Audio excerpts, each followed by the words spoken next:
All right, I think you guys are ready. When Mike started with the dad jokes, it was like I thought tomatoes were going to start flying at first, but by the end, I think he was ready. You guys were ready for an encore. You guys seem like you're like, give me more. I want more of those. I don't have any dad jokes to give you, so you're going to have to go after them on your own. But we are going to continue our series that we're in called How to Build a Life That Actually Works. We're in the book of Psalms for 5 weeks. This is week 4. And we believe that the Word of God is inspired and that if you follow what God gives us in this guidebook, in Scripture, that it actually can help you create a life that actually works for you. And so you'd be wise if you'd follow it. So with that wisdom in mind, we're looking at the book of Psalms. There's 150 chapters in the collection of writings in Psalms. We're only looking at 5 of those 150.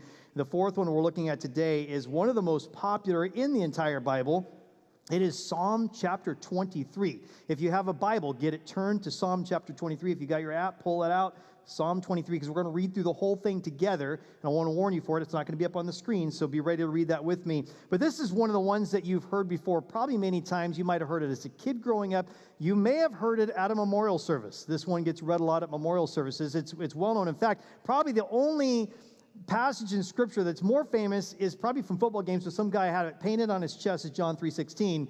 That may be the only other verse in Scripture that's more popular than Psalm 23. Other than that, though, we know this one pretty well. We're going to start off, though, by just reading it. So if you look at Psalm 23 in your Bible, it goes like this. This is the author David who's writing this. He says, "The Lord is my shepherd.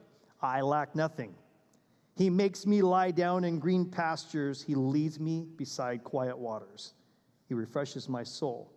He guides me along the right paths for his name's sake." And the King James in me wants to come out, because I learned this in the King James, as a kid, guideth and findeth and followeth and that kind of thing. I don't have that here, but in verse 4, "Even though I walk through the darkest valley, I will fear no evil, for you are with me. Your rod and your staff, they comfort me. You prepare a table before me in the presence of my enemies. You anoint my head with oil. My cup overflows." And he finishes out with this verse, "Surely your goodness and love will follow me all the days of my life, and I will dwell in the house of the Lord forever." So that's Psalm 23. It's very, very quick, just 6 short verses. And the first thing we get from the psalm is that we need direction as human beings. We need someone who can direct us. And the fundamental concept in this psalm is that the Lord is our shepherd. And you know what that means? If God is our shepherd, what does that mean about us? We're sheep. We're sheep. Not the smartest of animals. We're going to hear about that a little bit today. Sheep are dumb, without any better word to describe it.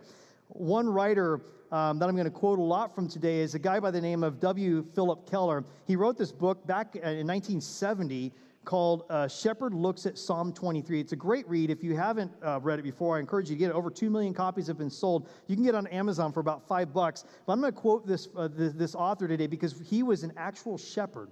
And he actually talks about Psalm 23 from the perspective of a shepherd. Hearing the language and the terminology that's used in this psalm, he sheds light on things that we who have not been shepherds growing up. Anybody have a shepherd? Any shepherds?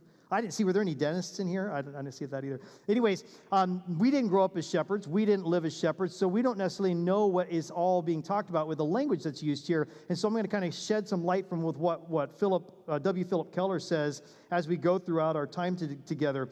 But most of us think this psalm is just like a nice little poem. Maybe it's a great little, like a caption with a sheep on it that's hung up in your kid's nursery or something like that. It's a cutesy little thing. Or maybe it's a psalm of comfort when someone has passed away and that kind of thing. But here's what W. Philip Keller says about this psalm.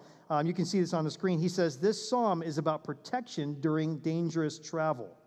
This is about a traveler and his flock of sheep facing risk in narrow ravines and dangerous pathways. All of it shows a trustworthiness in God in the face of every circumstance, so that the speaker is confident and serene in the face of every threat."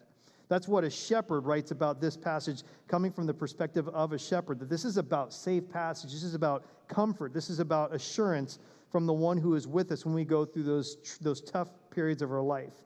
And I love the fact that when we read through the Bible, especially in the Psalms, I love how raw and how gritty it is. It doesn't just gloss things over like everything's perfect. It says, no, when I walk through the valley of the shadow of death. Anybody ever been there before? When you're going through tough times and it feels like the shadow is just coming down on you. That's what the psalmist is saying here in this point, in this passage here.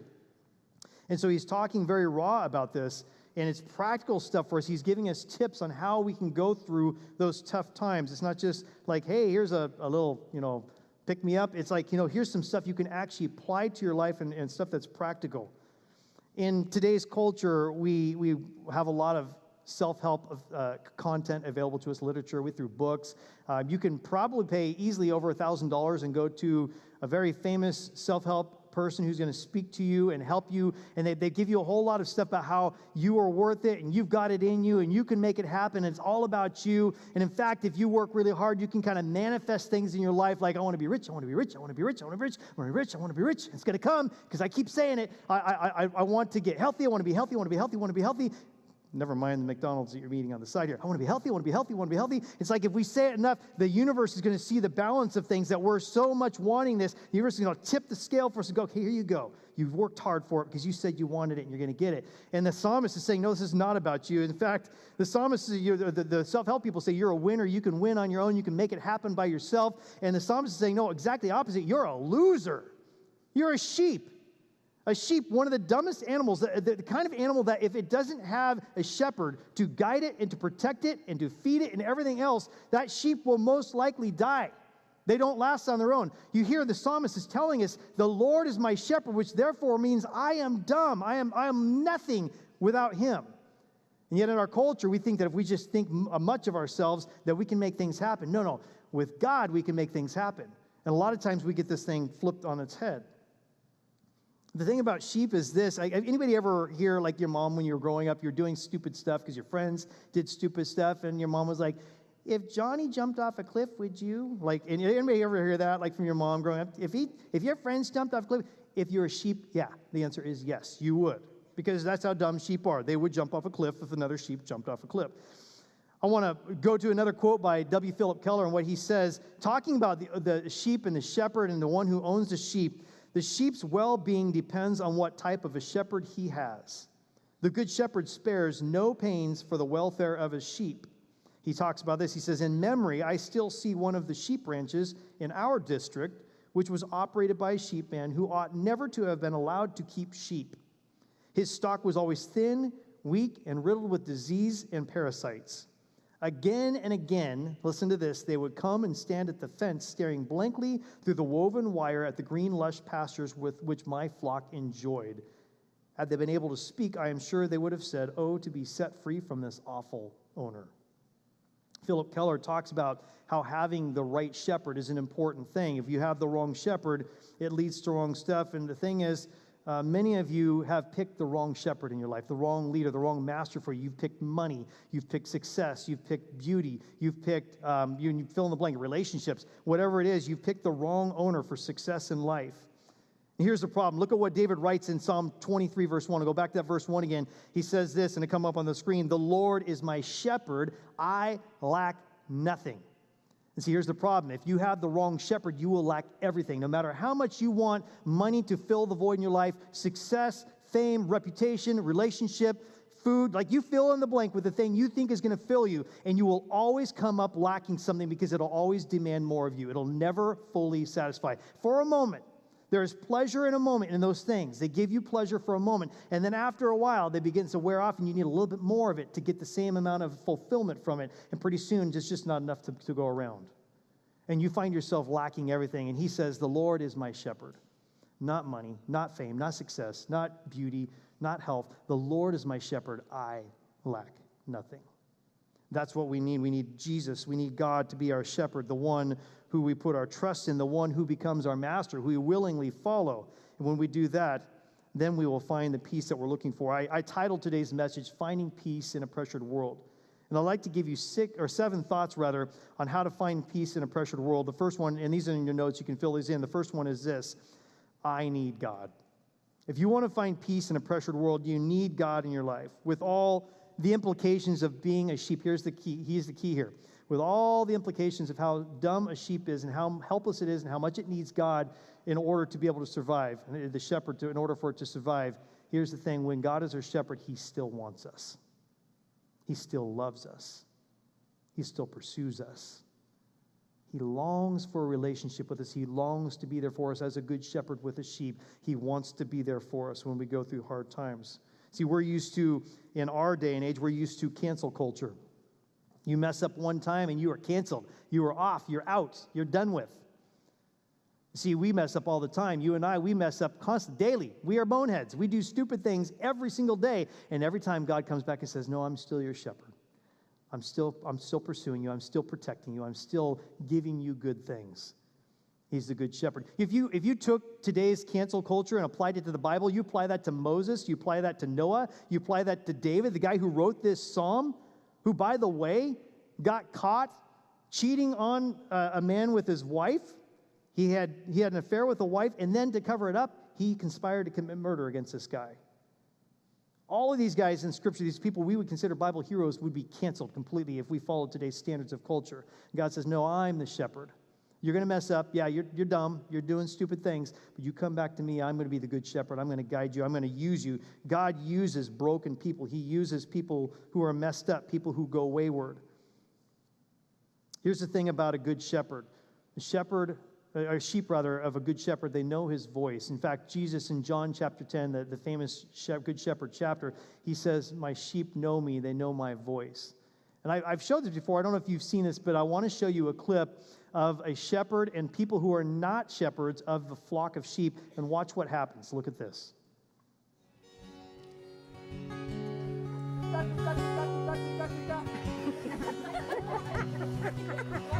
One more time.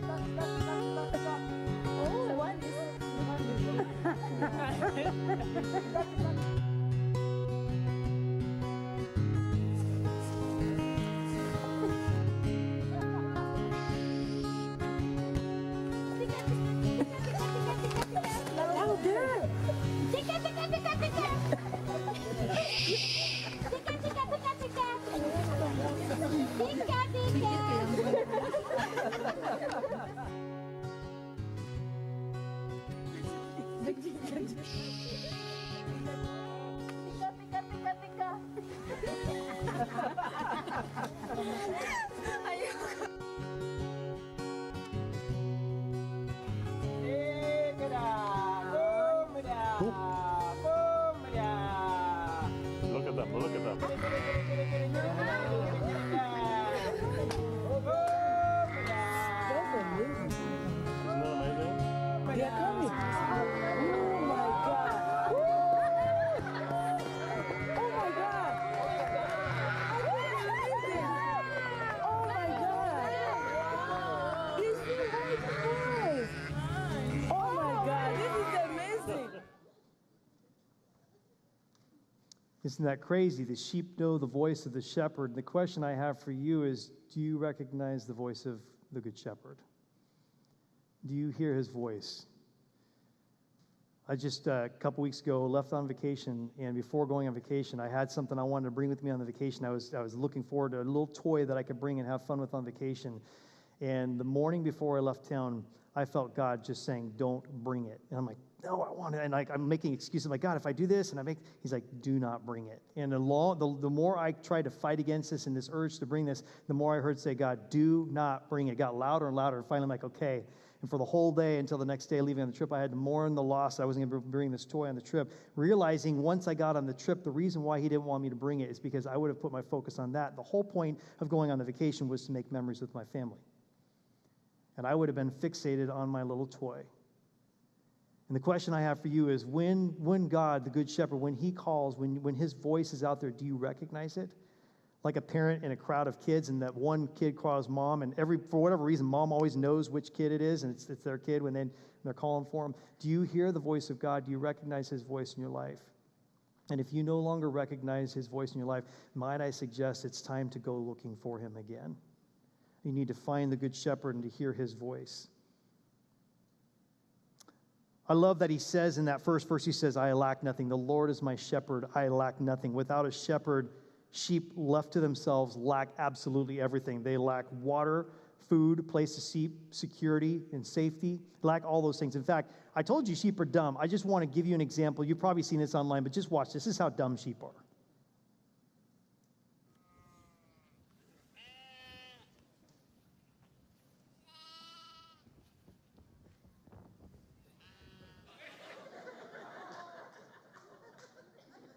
So dumb.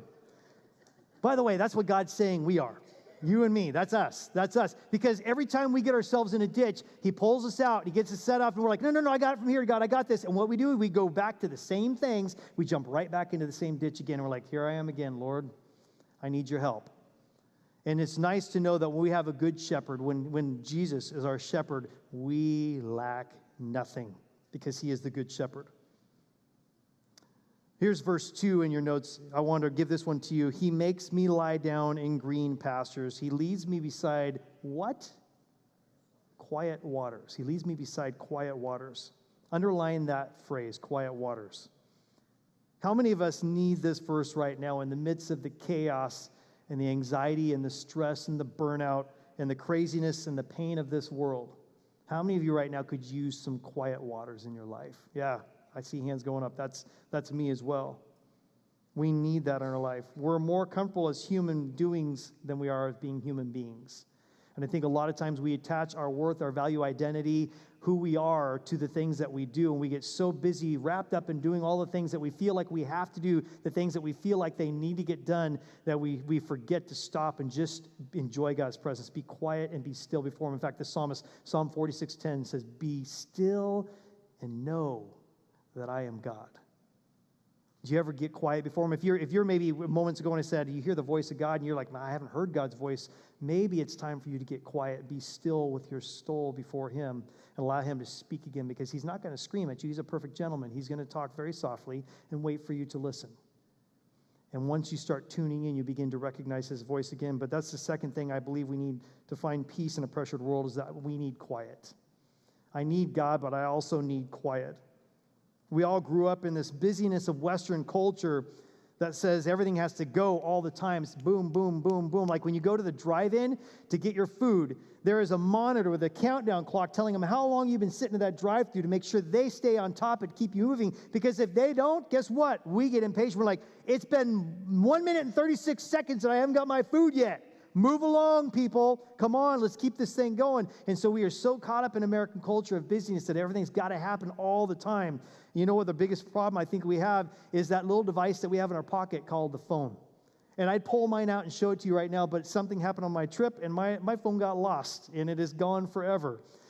And I got to tell you, we get so attached to these devices. They are everything to us. I was on vacation, in a vacation location where people are on vacation, obviously. They're all tourists. And I watched and marveled at how many people were sitting down at a restaurant or in an attraction or something they paid good money to go do, and every single person at the table has their head buried in their device. On the trip to make memories with each other and have fun and relax, and their heads doing the exact same thing they could have done for free at home at their house without going anywhere. And we are so addicted to this device. I'm not very excited about getting my phone back. It has been freeing to not have a phone for the last 3 or 4 days. People are like, can you? I'm like, I can't actually. Would you look up I can't. Mapping? Do you guys know how to get around anymore without Waze or Google Maps or Apple Maps? Like, can you get around without a mapping system to navigate your way? My wife challenged me on our trip. She's like, honey, you've driven these roads before. I dare you to drive without the map. I'm like, I'll take that dare. And I remember I dropped off our rental car and I came back. I'm like, I got all the way there without my phone. She's like, good job, babe, good job. Here's the crazy thing. On the trip, I actually following Waze. I don't know if you guys use Waze. It's my app of choice for mapping. I was following Waze, and I'm like, got my head buried in the screen, and I didn't understand where the blue line that told me where to go, which road it was taking, and I took a wrong turn following the map. Never did that without the map, but I did that with the map. It's making me dumb.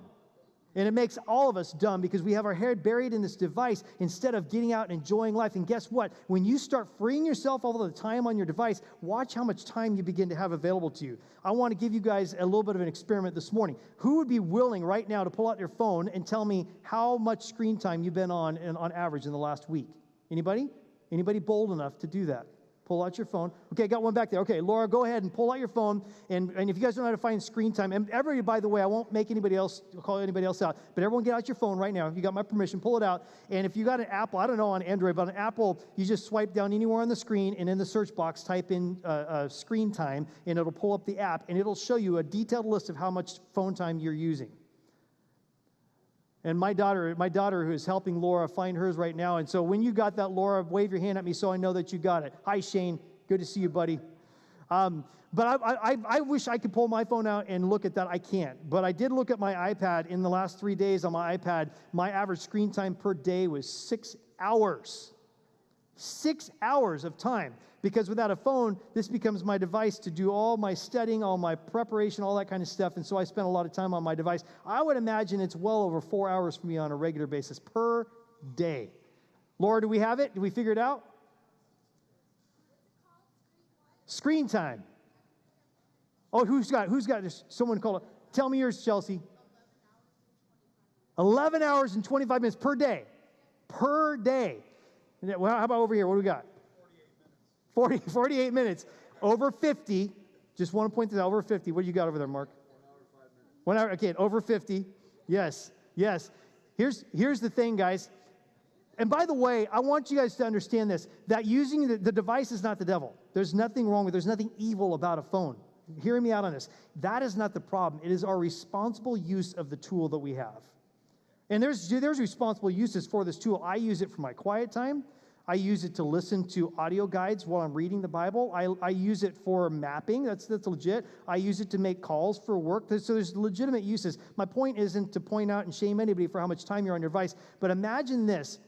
Imagine how much more productive we would be with our souls before God if we just spent half that time per day on a device. Imagine how it would change my neighbors if I spent just a quarter of the time I do a day on a device being intentional with my neighbors. It would change me. It would change you. Guys, we need more quiet back in our life. We need to get rid of all of the noise and the busyness. We think that the devil is all about, like the exorcist, like some girl's head spinning around, like random vomiting, and like, it's like evil, and you're scared, and the hair stands up on your arms. You know what the devil looks more like? The little device. Corrie ten Boom, a survivor of Nazi concentration camps, was famous for saying this. She says, if the devil can't make you bad, he will make you busy. And these devices, and not just devices, other things in our life, take away our attention from the one thing that matters most, God, and getting close to Him. We need quiet in our life. He leads me beside quiet waters. Why is it essential for a sheep to drink water? A sheep's body, and on the screen here, the body of a sheep is composed of 70% water. This is W. Philip Keller again. The body of the sheep is composed of 70% water. If thirsty, the sheep becomes restless and will try to drink polluted waters. They pick up parasites from this. I recall so clearly standing under the blazing sun of Africa, which is where he grew up and lived, and watching the native herds being led to their owners' water wells. The flocks were let down into these deep cisterns where cool, clear, clean water awaited them. Down in the well, stripped naked, was the owner, bailing water to satisfy the flock. It was hard, heavy, hot work. Only through the owner's energy, efforts, sweat, and strength could his sheep have their thirst satisfied. Green pastures doesn't happen by chance. They are a product of tremendous labor, time, and skill in land use. You see, He describes in this passage here that we just read about sheep. Well, actually, if you allow a sheep to go thirsty, a sheep will start drinking out of the puddles. He actually describes it. It is very disgusting when he describes how flocks of sheep will walk through puddles from a previous rain. They'll walk through puddles, and all the mud and everything's in that, and then the sheep will go to the bathroom while they're walking along. And the next flock of sheep, if it's thirsty, will stop and stoop and drink in those waters polluted with manure because they are thirsty and they think that's the best water they can find. All the while, the shepherd has a good source of water waiting for them. He's ready to work hard to give them that source of water. But we have to go to God for that source of water. I don't get up here and teach you guys on a Sunday morning just because I want you guys to believe in God. I do want that. But every Sunday morning when I get up here and I preach and when I talk to you, what I am pleading with you for is not for you just to believe into God, but for you to treasure Him.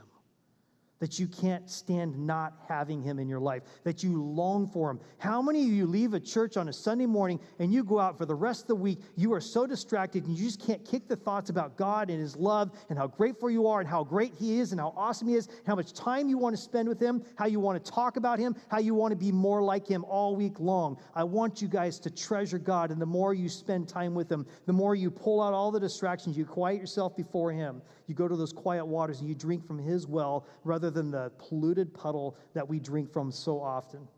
And that's what we do, guys, by the way. We leave here on a Sunday, and what we should probably be doing is taking a Sunday nap. A Sunday nap would be good for you. Did you know that Jesus is recorded in Scripture having taken naps? If Jesus took naps, I think maybe it'd be wise for all of us to. I love my Sunday naps. Almost every week, I take a Sunday nap. And to have that time to just be able to be quiet and still and just relax and refresh with your God. And you know what we do? We go back and we get on the device and we start polluting ourselves with the puddles. And when all the while there is a cistern, there is a clean, fresh well of water that is waiting for each one of us. He says in verse 5, he says, you anoint my head with oil. Here's the thing that Keller says, and it's not in your notes, you might want to write these down, but he says about sheep, is that sheep will not relax and be quiet until three things are removed from them. The first one is this: fear. If they have any fear in their life, they will not rest. If there is any friction from the other sheep in the flock, they will not rest. And the other one is flies, and he talks about them in detail. The thing is, with fear is the thing that drives our life. We are so scared. We watch the news. We see all this stuff. We think AI is going to take over the world. We live every day in fear, wondering what's going to happen next. What's going to be left for the people behind us? What is our job on the line? Or we have security, and we worry all this time with this fear. You know, when I was a young parent, very first week I was a parent, my wife and I were in the hospital. She had our first daughter, and while in the hospital, we had to stay there for a few days because our daughter had a low bilirubin levels, and so we were in the hospital for, I think, 5 days. And the last day, they put my wife in a wheelchair. They won't let her walk out. She has to go out rolling in a wheelchair. They roll her out to the front door, and they let her up out of the wheelchair, and they turn around and say, goodbye, have a good day, and they walk back. And we as parents are going, we get to take this thing? You're not going to give us instructions or show us how to use this thing? Like this, we didn't come in with it. Mind you, we don't have a certification for it. And it cries and poops a lot. What do we do with this thing? And we put this baby in the car, and we take this baby home with fear in our hearts because we've never done this before. I remember calling the advice nurse because our daughter, for like the first month or two, she did this where she would be breathing. She would,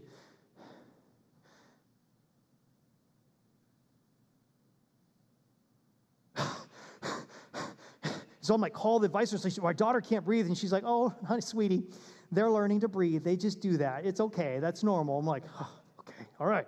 They didn't put that in the instruction manual. They told me I would have been okay with that, but I didn't know that. So we live with fear. But God, there's a God in heaven who is there to guide us through all those fearful moments that we have in life. All the fears you can put out there, he's there for us. And if you have that fear and you give it to him and you rest in his presence, then all that fear goes away and you can have an opportunity to rest. The second one, he says, is friction. One of the greatest things that creates friction in our life is people in our life, other relationships that we have problems with. And we can just get those relationships settled. We can work through those disagreements. Life is too short to hold on to what your aunt said at Thanksgiving 10 years ago. Let it go. I know what she said was bad. I know it wasn't founded. I know that you didn't deserve it. I know she's wrong. That's okay. Let it go. You only get one life. And if we can let go of the friction we have in our relationships, that's another thing that allows us to settle and have peace in our life. And the final thing is flies. And this is an interesting one. He talks about flies and how they would actually land in the wool above the sheep's head or even fly up the nostrils and lay larvae.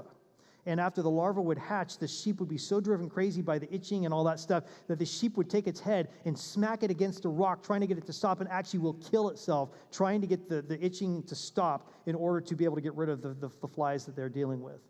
And it's interesting. We're going to talk about it in a minute, but you go over to verse 5. He says, you anoint my head with oil. Why does he talk about anointing a head with oil? What does that have anything to do with anything? This is interesting. Philip Keller says this, that when you anoint a sheep's head with oil, you actually massage it into their scalp, and it keeps the flies from landing and putting the larva in the scalp of the sheep. They won't do that, and so it allows them to be free of that pest. When you're free of these three things in your life, when you're free of fear, friction in relationships, and you're free of the flies, by the way, are those things that we keep going to, and we allow these things to come in and infest our life, and they get into everything that we do, and they mess everything up, and God's like, no, come to me. I will massage your head gently. I will anoint your head with this oil, and we'll get rid of all that stuff. Come to me. Let's look at verse 3 in your notes. He says, the psalmist says this, he says, he refreshes my soul. He guides me along the right paths for his name's sake. And I want to tell you the thing that I want you to write in your notes today that you need to find peace is you need refreshing. I don't just need God, I need God's refreshing in my life. The question of your soul is the most important question. It's not what you make of yourself or what you do on this planet, because your soul will live on forever and ever. And Philip Keller says there's 3 things that make what's called a cast sheep. I've never heard this term until I read this book, but a cast sheep is basically a sheep that's turned over on its back and it can't turn back over. It's kind of like you see a beetle or a bug and it can't flip itself over. A sheep will do the same thing. And if it gets laid down in pasture and it gets really comfortable and it gets past that point of gravity where its body goes like this, the sheep will not be able to get back up. And if a sheep is laid on its back for that long, not able to get up, in hot weather for 3 hours, it'll die. It begins to mess with their circulatory system and everything. In fact, he talks about how finding sheep that are cast, and he puts them back on their feet, and they can't even stand up because their circulation's messed up. And he has to hold them up, and he's massaging their legs until they can, because they kind of stagger along a little bit, and then eventually they're back, and then they jump off and skip off with the rest of the sheep. But a cast sheep is a sheep that is stuck on its back and it can't get away. And he talks about the cast soul, our spiritual castness, where we get so cast. He says there's 3 things that will create a cast sheep. The first one is getting too comfortable too long. And we do that often in our lives where we get comfortable. We like our comforts. Try taking away the things that are comfortable for us in our life, the pleasures, the simple things of life. Maybe delete the Amazon app and all the things that keep coming from Amazon that you're on a first name basis with the Amazon delivery person because you love getting those toys. You love the things that you have. You love getting things done your way, and you get super comfortable in that. We have this wiring in our bodies, in our brains, that we desire to be comfortable, and we do everything we can to protect our comfort. But you get comfortable for too long, and you will become cast spiritually, and you won't be able to get back up out of it without any help. And he also talks about having too much wool. When a sheep's wool gets too much, it becomes too heavy, it becomes top heavy, and they can literally like topple over. And so the shepherd has to shear the sheep. But we have so many things that we have in our life that we accumulate in our life that basically create castness in our life because we hang on to them for so long. My wife and I, when we first moved into the house we live in now, we had only been married for like a year at that point in time. We moved in with like two like pickup trucks and a trailer behind a truck. And we were moved in and settled with our furniture set up in bed that night by like midnight. We started like 6 p.m. I like my heart right now is fearful to know how long it would take for us to move from the location we're in now to another location, because over the years you just accumulate more and more and more. And guess what happens? The more you accumulate, the more you care about taking care of the things you've accumulated, because no one wants to start over at square one. The more we have, the more we care. And the more we care, the more we fear. And the more we fear, the less risk we take for God. We just hold on to the comforts that we have. And you'll create castness in your spiritual life if you don't release and let go of those things. And the final thing he says is just being too fat. Not too fat weight-wise, but too fat spiritually. This idea that we get so lazy and unfit spiritually because we're not actually doing spiritual discipline to keep ourselves fitness and healthy when it comes to our spiritual relationship with God. He says in that passage, he says, he guides me along the right path. Not only does he refresh my soul, but he guides me along the right path. And the thing I want you to fill in there is I need guidance. I need guidance in my life. We are so great at getting ourselves lost. We think we know what's best. I told you about being on vacation with Waze and still taking a wrong turn. We're so good thinking that we're good at directions, but we aren't good at directions when it comes to directing our life spiritually. And we get ourselves lost all the time, and we need God's guidance. Because remember, after all, we are just sheep. And we'll easily pop right back into that ditch again that we fell into already.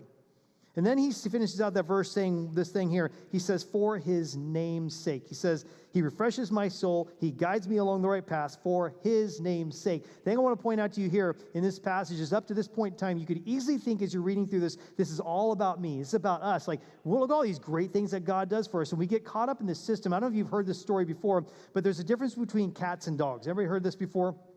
A dog, see if the owner, the master leaves the house and goes away, comes back a couple hours later, and the dog, hears the car, the door shuts. The dog goes up to the door thinking, man, this person feeds me, they love on me, they take care of me, they go on walks with me. When I drop stuff on the walks, they pick it up and put it in bags and tie it and throw it in the trash. Like, they do everything for me.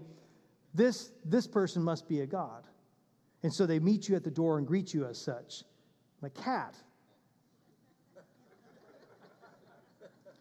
A cat, as the master's way, is like, he feeds me, he grooms me. I put little presents in that box there, and he cleans them out. I must be a God. And so when you come home and the cat's in the window and the cat's like, maybe I'll acknowledge you, maybe not, but I'm a God, so you do it on my terms. The problem is that a lot of us have cat theology when it comes to God, and we think that when we're reading this passage, it's all about us. He says, no, it's about me. In the end, it's for my name's sake. It's my reputation. I don't do all these good things just for you. I do these good things so people will see me as the good shepherd, and those who are not of my fold will see me and want the good shepherd. They will want my reputation in their life. He does it for his name's sake, not our own. Then in verse 4, he says, even though I walk through the darkest valley, underline that phrase, I walk through the darkest valley, because there are times in life you go through stuff and you feel like you're never going to survive it. How in the world are you going to come through and emerge safely in one piece on the other side? Because there are dark valleys that we go through, and they're tough. He says this, and he goes on to say, I will fear no evil, for you are with me. Your rod and your staff, they comfort me. We go through difficulties in life, and life can be very hard. We get an undesirable diagnosis at the doctor. We get an unexpected layoff notice. We're going through a difficult breakup. Listen, life is hard. In order for us to find peace in the pressure world, we need this in our lives. I need God's presence. And you need it. You can fill that into your notes. I need God's presence. Even though I go through hard times, I will fear no evil. Why? Because he is with me. Because his presence goes with me. You know you can have peace in a pressured world.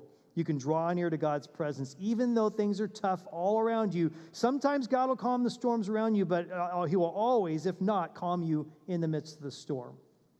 Here's the thing. When my girls, I got 2 daughters, when they were young, when they were 3 and 6 years old, and they were in bed at night, and I would be sleeping sound in my bed, and one of them would come and shake me awake, and their head, right at my level, eyes on my face, kind of freaked me out. Like, Daddy, I had a nightmare.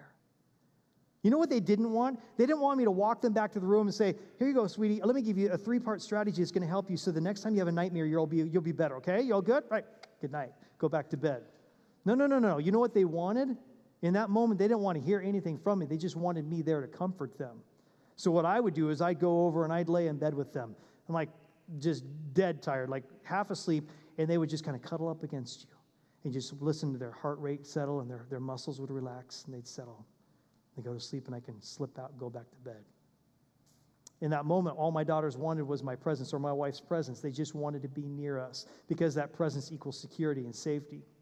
W. Philip Keller talks about how if there's bandits that are messing with the flocks, or if there is some sort of a predator that are basically going after the flocks at night, he and his dogs would go out into the herd in the middle of the herd at night, and they would sleep with the herd at night to protect them. And the sheep would be safe, and they knew they were safe even with the predators on the outside because the shepherd was there in their midst. Sometimes what we need when we go through the darkest valleys of our life is we need to be close to his presence. You know how you get close to his presence?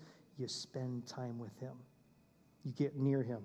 All the things we've talked about up till now will help assist you in that process. Then he says, your rod and your staff, they comfort me. What does he mean by your rod and staff, they'll comfort me?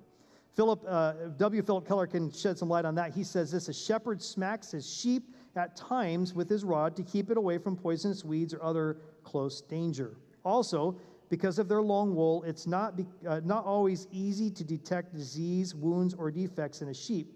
For example, at a sheep show, an inferior animal can be clipped and shaped and shown as to appear a perfect specimen, but the skilled judge will take his rod and part the sheep's wool to determine the condition of the skin. See, a lot of times we're like, God, I'm good. Look at me. We try to make it look all good on the outside. You come to church, and you got to, okay, guys, no fighting when we're here. We'll smile now. We'll argue later, but we're going to smile here. Or we come to church and we think, God, I'm at church. See how good I am? God's like, no, I want to see your heart. Do you love me? Do you desire me? Do you serve me? How are you living your life on the inside? I don't really care about all the stuff on the outside. I want what's on the inside. The shepherd uses his staff and his rod to comfort the sheep. Then he goes on in verse 5, he says, you prepare a table before me in the presence of my enemies. And that's, by the way, not the kind of table we think of like a dinner table, but actually like a table land where the sheep would often trample and mess up all the grass and the pasture. And so the shepherd would prepare a place for all the sheep to gather, to be able to lay down together. You prepare a table for me in the presence of my enemies. You anoint my head with oil. My cup overflows. And I wish we had time. We don't have time to talk about that idea of our cup overflowing. But I think a lot of times in our life, we live our life so empty and sad and wanting and looking for more. We always want just a little more. I think it was John D. Rockefeller, the first billionaire in the world. Someone asked him, how much more money, or how much money is enough? He said, just a little more. In all of our life, we're looking for more. And we basically base how we feel in the moment on what we don't have or do have. And what we need to do is base it on who we have, what's on the inside that's independent of all the circumstances around us. We have God on the inside. Our cup overflows. And I think a lot more people would find Christianity attractive if we lived our life with abundance, that as a Christian, my cup overflows. Do we live our life that way? That song we introduced today talked about, God, I'm so grateful for you. All my life, you've been right there by my side. Who am I that you are mindful of me? God, I'm just grateful. And if we lived our life, if we walked out of here today, we were bent on the fact that we left here today, that we are excited to be alive and excited about what God is doing in our life. We're so grateful for who he is and what we have in him. And we lived our life that way, how would it change stuff? And that leads me to my sixth observation, and that is this: I need gratitude. If I want peace in my life, I need gratitude. When I have a spirit of gratitude, I am far more likely to be at peace. In fact, I don't remember any time where my heart overflowed with gratitude where I was not at peace in that moment. Those two things can kind of go hand in hand. Christian, are you grateful for the life that you have in God? As a follower of him, do you really have gratitude in your life for all he is and all he's done in you? He closes up in verse 6, he says, surely your goodness and love. Other translations use the word mercy. Surely your goodness and mercy will follow me all the days of my life, and I will dwell in the house of the Lord forever. I want you to understand when you read this passage, get this image in your mind of a shepherd with his sheep. Have you ever seen a shepherd lead his sheep from the front? They don't. The shepherd is always with the dogs and kind of corralling the sheep from behind, always following after the sheep. Surely goodness and mercy will follow after me because you've got the good shepherd behind you, leading the way from the rear, watching over us, making sure everything is safe, making sure everything is good. The thing I want you to have in your notes for the last fill-in is this, that I need God's mercy. I need his goodness and his mercy to follow me.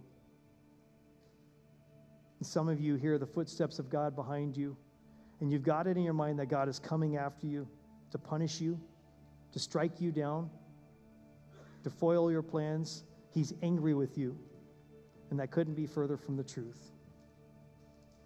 There's a God in heaven who loves you so much that he didn't just shout that love from heaven. He sent his only son down to this earth, and his son, by the way, is called the Good Shepherd. And the Good Shepherd gave his life for his sheep, and he keeps giving, and he keeps being present in our life, and he is good. All of his ways are good. And if we can line up with him and just draw nearer to his presence, all of the goodness and mercy that comes from him can follow us all the days of our life. Not that life will be perfect, not that you won't go through challenges, not that you won't walk through the valley of shadow of death. There will be plenty of those ahead, but you have him with you. And his presence equals peace when he is with you. The psalmist says, goodness and mercy will follow me all the days of my life. And I hope that is your vision as we wrap up this morning, as you head out here today, that your vision is this, that you will go on to dwell in the house of the Lord forever. I asked the band to join me on the stage because I want to play a song for you. I want you to sing it with us, one that we